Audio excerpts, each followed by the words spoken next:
Assalamu alaikum, dear students. This is lecture number 14 in case of plant anatomy. मेरे बच्चों, आपको पता है लास्ट वाले लेक्चर में हमने डिस्कस किया था सेकेंडरी ग्रोथ को। सेकेंडरी ग्रोथ में हमने डिस्कस किया था, एक तो सेकेंडरी ग्रोथ होता है वेस्क्यूलर कैम्बियम से और दूसरा होता है सेकेंडरी ग्रोथ कॉर्क कैम्बियम से। Dear students, this vascular cambium is intrastellar in origin. This cork cambium is extrastellar in origin. Vascular cambium जो है, it is partly primary, partly secondary, while cork cambium is completely secondary in origin. ठीक है। अब cork cambium जो हमने कहा था बेटा, आउटर मोस्ट कॉर्टिकल सेल्स या हाइपोडर्मिस में एक कैम्बियम जो बनता है, that is called as cork cambium. This cork cambium is also called as phellogen. Last वाला लेक्चर में थोड़ा सा बेटा रिपीट कर रहा हूँ. फेलोजन जो है या cork cambium, it also undergoes periclinal division. That means one cell is added towards inner side, one cell towards outer side. बाहर वाली साइड ये जो सेल्स ऐड करता है, इसका नाम है कॉर्क. कॉर्क का दूसरा नाम है फेलम. और अंदर से जो ये सेल्स ऐड करता है, इनका नाम है फेलोडर्म, और we call it at secondary cortex. इन तीनों को कलेक्टिवली कहा जाता है पेरिडर्म. सो डियर स्टूडेंट्स, अगर आपसे कोई पूछेगा पेरिडर्म क्या है, periderm is simply cork, cork cambium and phelloderm. इसके रिलेटेड मैंने आपको बताया था, cork initially it is living but later on it becomes dead. ठीक है. Now let's start our today's lecture. मेरे बच्चे, आज के लेक्चर में बात करूंगा मैं एनुअल रिंग्स, या जिसका दूसरा नाम है ग्रोथ रिंग्स.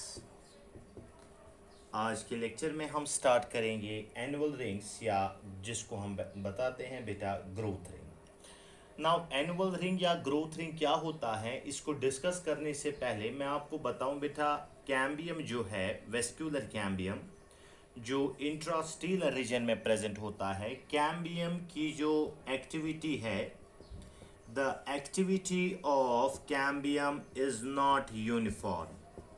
मेरे बच्चे ध्यान से सुनना कि कैम्बियम जो है, कैम्बियम की एक्टिविटी कभी भी यूनिफॉर्म नहीं होती है.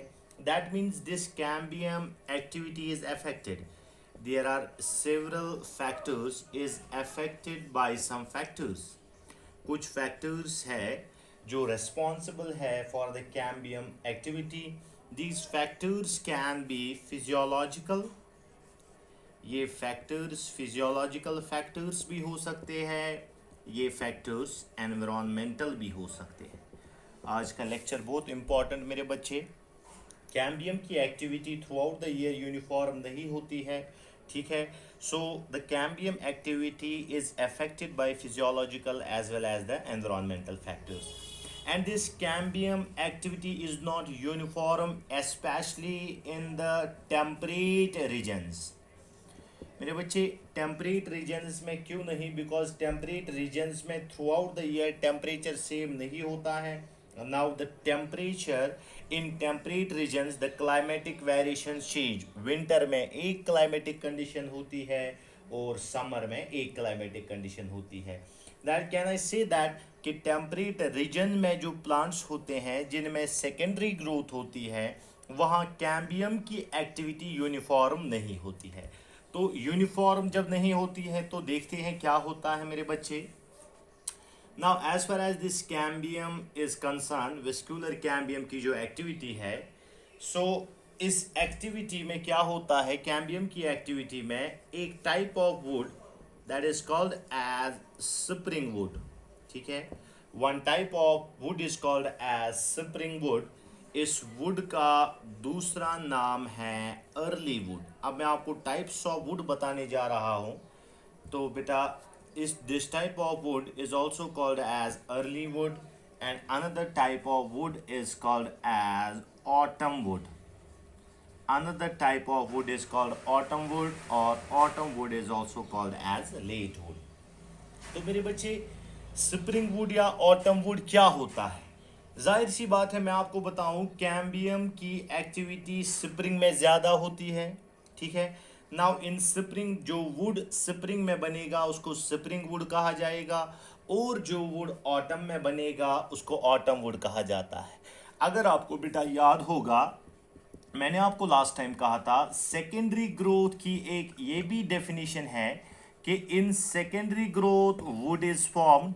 आपको याद होगा कि सेकेंडरी ग्रोथ में वुड बनता है और वुड जो है, मैंने आपको मेरे बच्चे कहा था, wood is synonymously used as secondary xylem. That means secondary xylem का बनना वुड होता है। सेकेंडरी ग्रोथ में आपने देखा कि सेकेंडरी ग्रोथ का अमाउंट ज़्यादा बनता है as compare to secondary phloem.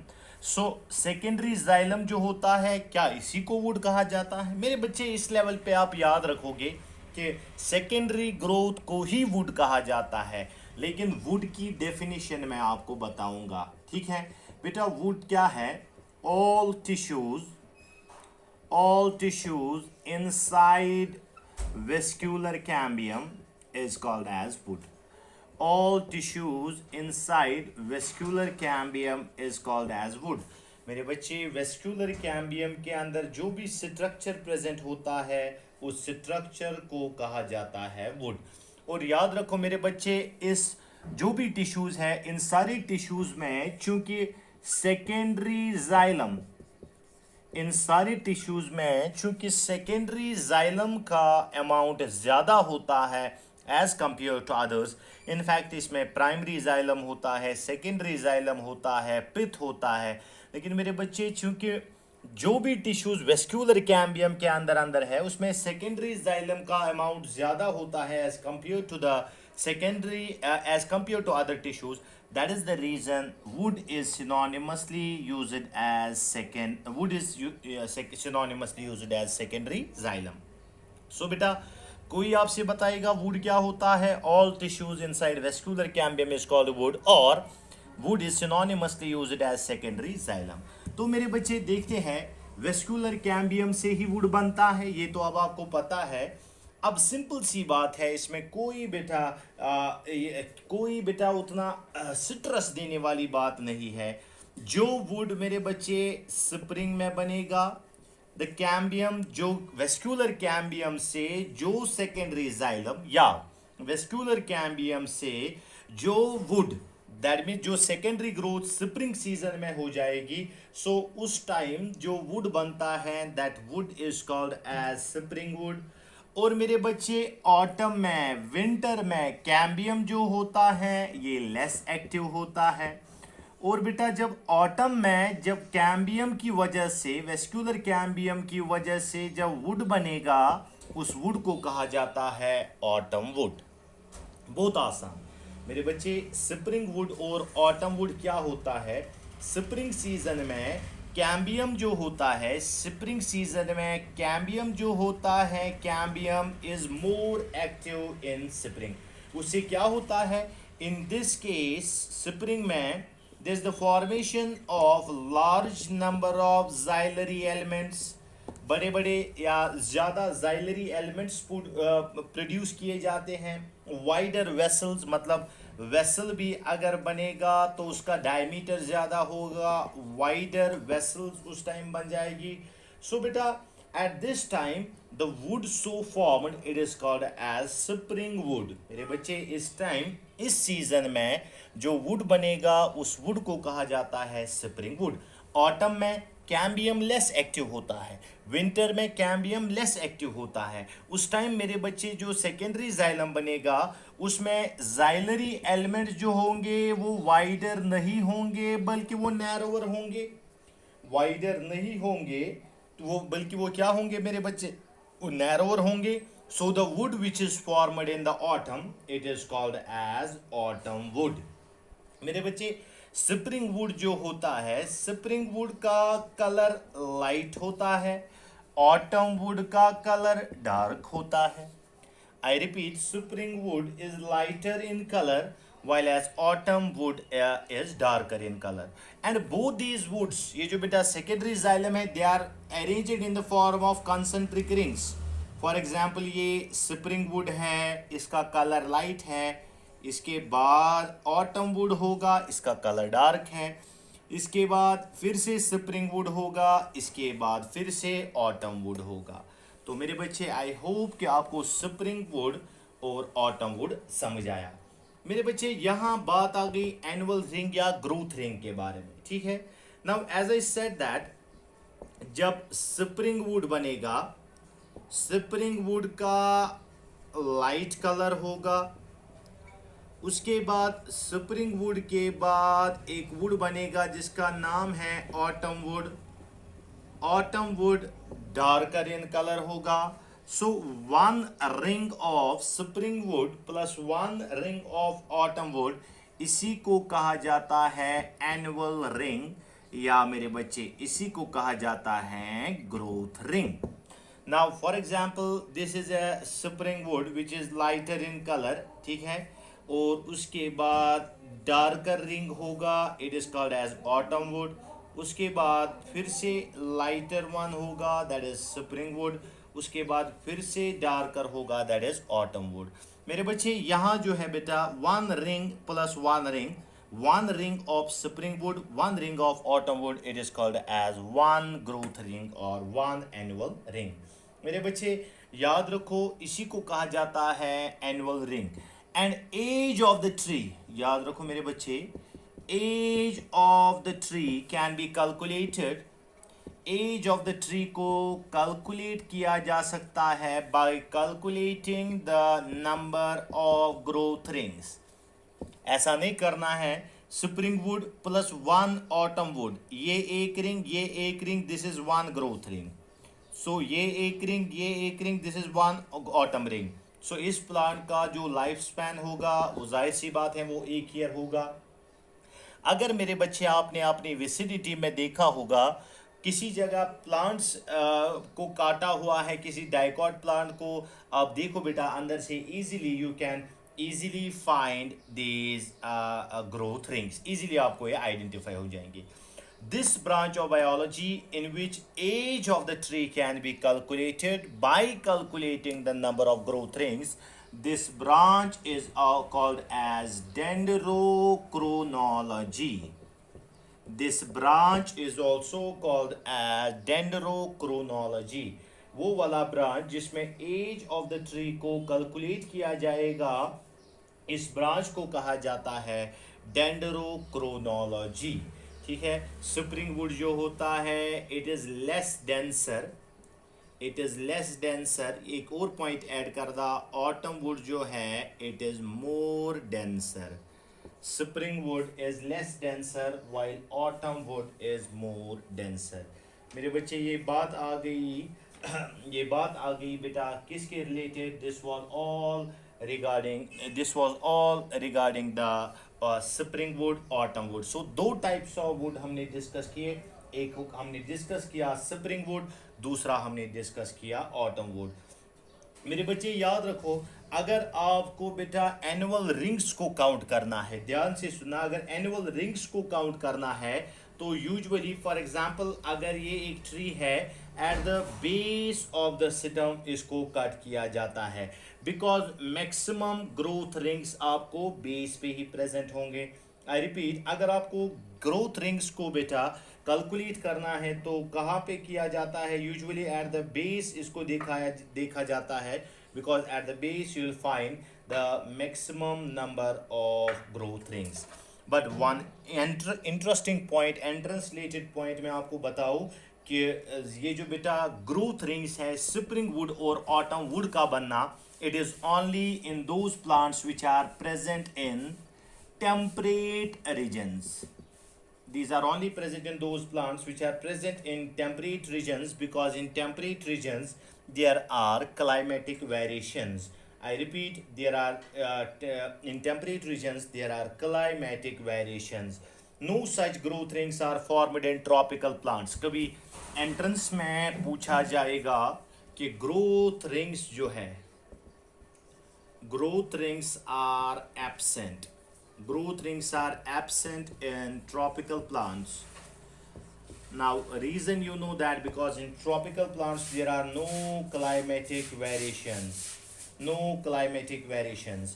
मेरे बच्चे, इसके बाद एक important point मैं आपको बताऊं, least differentiated या least distinct, सबसे कम distinction अगर देखना होगा, least distinct annual rings are formed in, सबसे least distinct annual rings किन में है बेटा? coastal regions में. In the plants of coastal regions सबसे less distinct rings अगर आपको देखनी है तो वो coastal regions में है, because in coastal regions also temperature remains the same. coastal मतलब मेरे बच्चे sea shore. इन रीजन्स में अगर देखा जाएगा जो बेटा ग्रोथ रिंग्स है they are less distinct, because in these cases the annual rings are less distinct because climatic variations are throughout the same. अगर देखा जाएगा more distinct, one more entrance point, more distinct growth rings are in deciduous plants. deciduous plants आपको पता है वो वाले plant जो अपने लीव्स को शेड करते हैं for a particular period.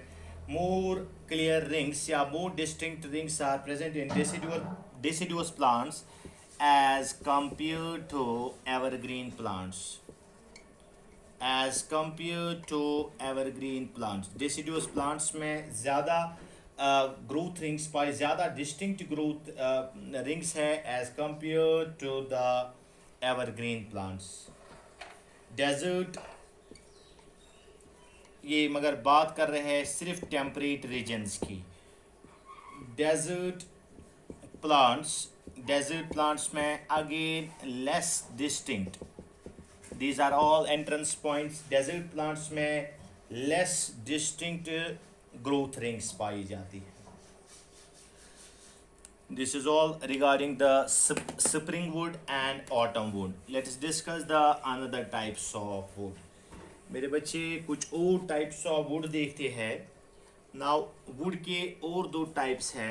One wood is called as heartwood and another type of wood is called as sapwood. मेरे बच्चे फिर से एक important point मैं discuss करने जा रहा हूँ. Another type of wood it is called as heartwood and another type of wood is called as sapwood. heartwood जो है इसका दूसरा नाम है duramen और sapwood जो है इसका दूसरा नाम है alburnum.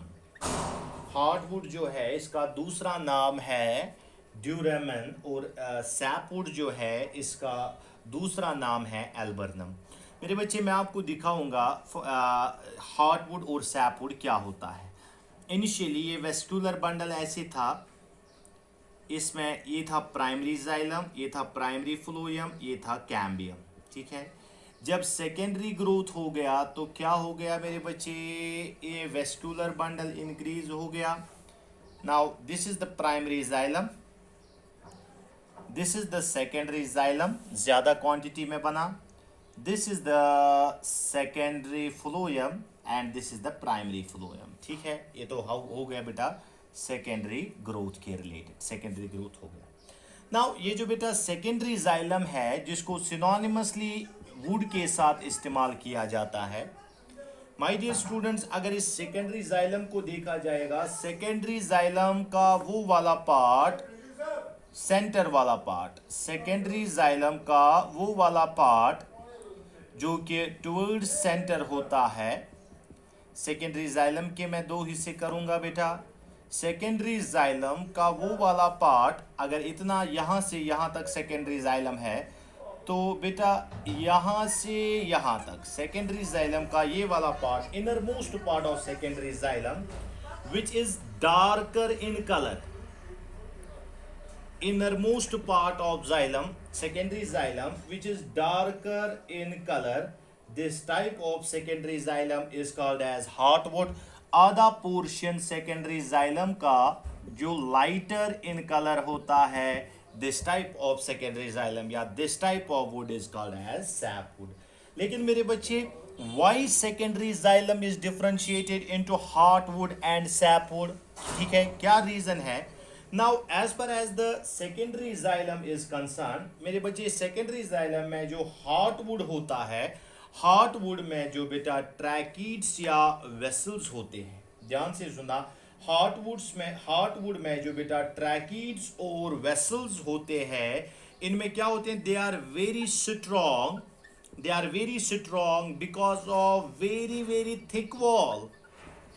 सेकेंडरी xylem में जो बेटा हार्टवुड का पोर्शन होता है वो बहुत ही स्ट्रॉन्ग होता है because of the thick wall, बहुत ही ज्यादा ड्यूरेबल होता है और वो सिर्फ और सिर्फ देता है मैकेनिकल स्ट्रेंथ. मेरे बच्चे, यहां मैं आपको बताऊं, जाइलम के दो फंक्शंस मैंने बताए. एक जाइलम का फंक्शन है transport of water and minerals, दूसरा इसका फंक्शन है मैकेनिकल स्ट्रेंथ. मेरे बच्चे, यहां जाइलम में डिवीजन ऑफ लेबर होता है. ठीक, जाइलम का आधा पार्ट जो कि एक फंक्शन को लॉस करता है. किस फंक्शन को? ट्रांसपोर्ट वाले फंक्शन को वो लॉस करता है. बोलता है भाई सेकेंडरी xylem का वुड का आधा पार्ट जो कि सेंटर मोस्ट पोर्शन होता है प्लांट का, वो वाला वुड जो होता है, अगर आपने देखा होगा एक प्लांट का टीएस है, ये वाला पोर्शन यहां आप देखोगे बेटा बहुत डार्कर कलर का वुड होता है as compare to the others. So this type of wood is called as heartwood. Heartwood में स्ट्रॉन्ग होता है क्योंकि इनके ट्रैकीडी एलिमेंट्स में जो बेटा थिक वॉल होता है, ड्यूरेबल होता है, and it only gives mechanical strength. So that type of wood is called as heartwood. लेकिन सेकेंडरी xylem या वुड का वो वाला पोर्शन जो लाइटर इन कलर है, क्यों बेटा लाइटर इन कलर है? क्योंकि इसमें इतना वॉल थिकनिंग नहीं हो गया. दैट मीन्स सेकेंडरी xylem या वुड का वो पोर्शन जो ट्रांसपोर्ट भी करता है, मैकेनिकल स्ट्रेंथ भी देता है, उस वुड को कहा जाता है सैपवुड. या सैपवुड को मेरे बच्चे दूसरा नाम है बेटा, that is called as alburnum. I hope you got the basic idea of heartwood and sapwood. Heartwood totally dead होता है क्योंकि इसमें डिपॉजिट होते हैं मेरे बच्चे, टैनिन्स डिपॉजिट होते हैं, रेजिन्स डिपॉजिट होते हैं, ऑयल डिपॉजिट होता है, गम डिपॉजिट होता है. इसका एक काम बेटा होता है, that is the mechanical strength. In fact this heartwood is the most durable would. अगर किसी को भी बेटा कोई वुड कभी खरीदना होगा तो ये हार्टवुड ही होता है जो सबसे ड्यूरेबल वुड माना जाता है, सेंटर मोस्ट पोर्शन वाला वुड. सो बेटा हार्टवुड सैपवुड भी हो गया. Now let's discuss the another type of would. मेरे बच्चे फिर से आपको बताओ, वुड के दो टाइप्स है. One type of wood is called hardwood and another type of wood is called as softwood. Dear students, as far as the hardwood and softwood is concerned, मेरे बच्चे ज़्यादा इसमें सिट्रस देने की ज़रूरत नहीं है, बहुत आसान है हार्डवुड और सैपवुड. पहले आप याद रखोगे वो वाला वुड जो एंजियोस्पर्म से निकलता है, एंजियोस्पर्म से, उस वुड को कहा जाता है हार्डवुड. और वो वाला वुड जो जिम्नोस्पर्म से निकलता है, उस वुड को कहा जाता है सॉफ्टवुड. मेरे बच्चे एंजियोस्पर्म वुड कौन सा है? फॉर एग्जांपल एप्पल का ट्री है, इससे जो वुड निकलता है, पेयर, सूट कुल या टंग कुल या इससे कुछ और प्लांट्स है बेटा, पॉपुलस, हाँ, एंजियोस्पर्म है. इन सारे प्लांट्स से जो वुड निकलता है, इस वुड को कहा जाता है हार्डवुड. और अगर देखा जाएगा बेटा ये हार्डवुड किस काम हम करते हैं, कौन सा काम हम, and usually this type of wood is used for burning purposes. अगर शादियों में बेटा कभी आपको देखा होगा बेटा जो वुड हम जलाते हैं वो वुड एंजियोस्पर्म का होता है, दैट मीन्स वो वुड हार्डवुड होता है. ठीक है, now we call it as, why we call it as hardwood और सॉफ्टवुड मैं अभी बताऊंगा। सॉफ्टवुड, जिम्नोस्पर्म्स का वुड सॉफ्टवुड है। मैंने आपको लास्ट टाइम कहा है, सिड्रस देवदार जिसको बोलते हैं सबसे कॉस्टलीस्ट वुड है। पाइनस जिसको कायूर कहा जाता है second costliest would. Abies it is the third costliest would. ये जो बेटा तीन प्लांट्स हैं, जिम्नोस्पर्म का वुड, इस वुड को सॉफ्ट वुड कहा जाता है। और ये वाला वुड किस काम हम यूज करते हैं? This type of wood is used in the formation of Windows. खिड़कियां बनानी है, डोर्स बनाने हैं, चौकाट बनाने हैं, तो वो सारा वुड जो वहाँ इस्तेमाल होता है that is actually A soft wood. मेरे बच्चे, जाहिर सी बात है, अब इन दोनों में एक वुड जो जलाने के काम आते हैं वो एंजियोस्पर्म का वुड होता है, जो बेटा जिसका इकोनॉमिक यूज है, जो खिड़कियां चौकाट बनाने में, that is the soft wood. लेकिन क्यों इसको कहा जाता है बेटा हार्डवुड और सॉफ्टवुड? हार्डवुड में क्या होता है, जाइलम फाइबर्स जो डेड एलिमेंट होता है, जाइलम फाइबर्स का अमाउंट हार्डवुड में ज्यादा होता है। ध्यान से सुनना बेटा, जाइलम फाइबर्स का अमाउंट हार्डवुड में ज्यादा होता है, that is what we call it as hardwood. Fibre strongest cell होती है, लॉन्गेस्ट सेल होती है, डेड सेल होती है। सो सॉफ्टवुड में क्या होता है बेटा, फाइबर्स, इसमें जाइलम फाइबर्स जो है इसमें ईदर लेस और एब्सेंट। सो हार्डवुड को इसलिए हार्डवुड कहा जाता है क्योंकि हार्डवुड में जाइलम फाइबर ज्यादा होते हैं। सॉफ्टवुड को इसलिए सॉफ्टवुड कहा जाता है क्योंकि वहां जाइलम फाइबर्स कम पाए जाते हैं। Now you got the idea कि हार्डवुड को हार्डवुड क्यों कहा जाता है, सॉफ्टवुड को सॉफ्टवुड क्यों कहा जाता है। सो हार्डवुड एंजियोस्पर्म्स का वुड, सॉफ्टवुड जिम्नोस्पर्म्स का वुड। इसके बाद मेरे बच्चे एक और one more type of wood मैं आपको बताऊंगा। One is called as manoxylic wood. One is called Menoxylic wood and another type of wood is called as Pycnoxylic wood. Further types of woods. Now, one type of wood is called as Menoxylic wood. Another type of wood is called as Pycnoxylic wood. मेरे बच्चे, जिस wood में living parenchyma, आपको पता है जिसका नाम है जाइलम पैरेन्काइमा, अगर किसी वुड में लिविंग पैरेन्काइमा ज्यादा होगा, more amount of xylem parenchyma, that type of wood is called as manoxylic wood. Manoxylic wood, Cycas एक जिम्नोस्पर्म है, इसमें प्रेजेंट होता है, ये एक ऑर्नामेंटल प्लांट है। पिक्नोजाइलिक वुड वो वाला वुड है जिसमें less amount of xylem parenchyma होता है।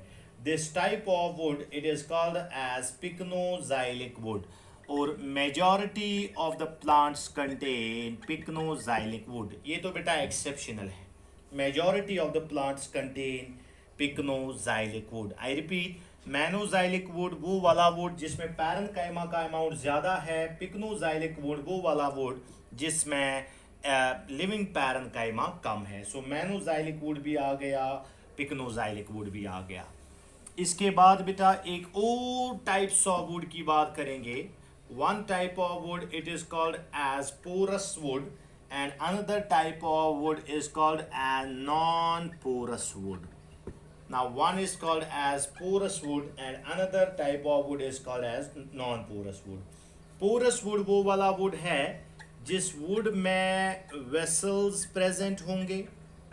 The type of wood in which vessels are present it is called as porous wood।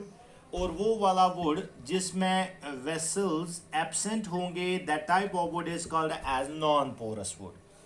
जाहिर सी बात है, vessel is a diagnostic feature of angiosperms, so can I simply say dicots में जो wood होता है that is the porous wood, और gymnosperms में vessels absent है, so जिम्नोस्पर्म्स में जो वुड होता है that is a non porous wood. I repeat, dicots में पोरस वुड होता है because vessels are present. In gymnosperms there is the non porous wood that is called, in which non porous wood वो वाला wood है जिसमें vessels absent है। So gymnosperm wood is also called as non porous wood. सो बेटा ये सारे types of would यहाँ पे मैंने डिस्कस किए. At last let me discuss some important points and translated points. बेटा एक पॉइंट है that is study of wood. Study of wood is called as xylotomy. Study of wood is called as xylotomy. इसके बाद बेटा hardest would अगर आपको बोलना है, हार्डेस्ट वुड कौन सा है, that is Hardwickia. Hardest wood is Hardwickia binata, hardest wood. बेटा उसके बाद हेवीएस्ट वुड की अगर बात करते हैं, heaviest wood it is guaiacum. Spelling में बेटा बोर्ड पे लिखूंगा GUAIACUM, गुआकम ऑप्सनेल.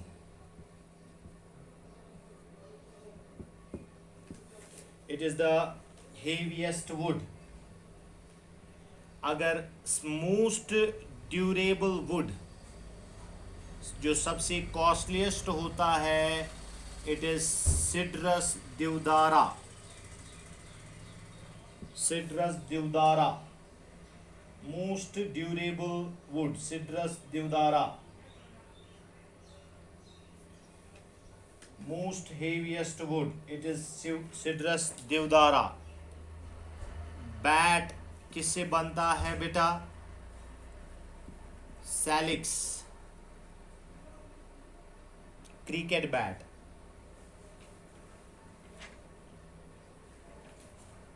सैलिक्स से बनता है. हॉकी का जो बेटा वो इस्तेमाल होता है, hockey blade, Morris Elba, mulberry से बनता है. सो बेटा ये कुछ इंपॉर्टेंट पॉइंट्स है. इसी के साथ बेटा हमने secondary growth in dicot stem खत्म किया. तो मेरे बच्चे last in the next lecture I am going to discuss the bark. Bark में आपको बताऊंगा बार्क क्या होता है. नेक्स्ट वाले लेक्चर में हम डिस्कस करेंगे बार्क, और उसी के साथ मैं secondary growth in dicot root start करूंगा. वो लास्ट वाला टॉपिक है, और उसी के साथ हमें क्या बोलते हैं बेटा कुछ थ्योरीज पढ़ने हैं. With this we will finish with the plant anatomy.